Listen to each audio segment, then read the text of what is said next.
ವಿಶ್ವವಿಖ್ಯಾತ ದಸರಾ ಮಹೋತ್ಸವದ ಅಂಗವಾಗಿ ಜಂಬೂ ಸವಾರಿಯಲ್ಲಿ ಭಾಗವಹಿಸುವ ಗಜಪಡೆ ಹಾಗೂ ಅಶ್ವಾರೋಹಿ ಪಡೆಗಳಿಗೆ ಆಯೋಜಿಸಿದ್ದ ಕುಶಾಲತೋಪಿನ ತಾಲೀಮನ್ನು ಇಂದು ಯಶಸ್ವಿಯಾಗಿ ನಡೆಸಲಾಯಿತು. ಕುಶಾಲತೋಪಿನ ಸಿಡಿಮದ್ದಿನ ಸದ್ದಿಗೆ ಗಜಪಡೆಗಳು ಹೆದರದೆ ತಾಲೀಮಿನಲ್ಲಿ ಭಾಗಿಯಾಗಿದ್ದು ನೋಡುಗರ ಮೈನವಿರೇಳಿಸುವಂತಿತ್ತು.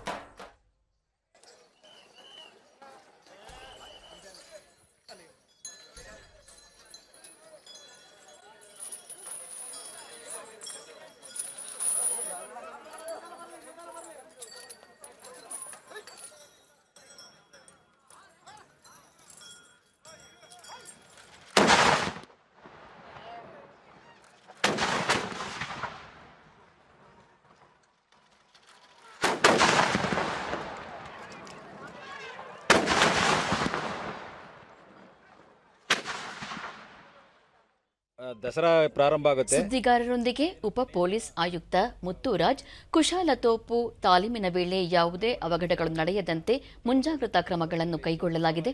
ಚಿನ್ನದ ಅಂಬಾರಿ ಹೊರುವ ಅಭಿಮನ್ಯು ಸೇರಿದಂತೆ ಒಟ್ಟು 14 ಆನೆಗಳಿಗೆ ಇಂದು 3 ಸುತ್ತಿನ ಕುಶಾಲತೋಪಿನ ತಾಲೀಮು ನಡೆಸಲಾಗಿದೆ. ಇದೇ ರೀತಿ ಮುಂದಿನ ದಿನಗಳಲ್ಲಿ 3-4 ಬಾರಿ ತಾಲೀಮು ನಡೆಸಲಾಗುವುದು. ದಸರಾ ಮಹೋತ್ಸವದ ಯಶಸ್ವಿಗೆ ಸಕಲ ಸಿದ್ಧತೆ ಮಾಡಿಕೊಳ್ಳಲಾಗುತ್ತಿದೆ ಎಂದು ಮಾಹಿತಿ ನೀಡಿದರು.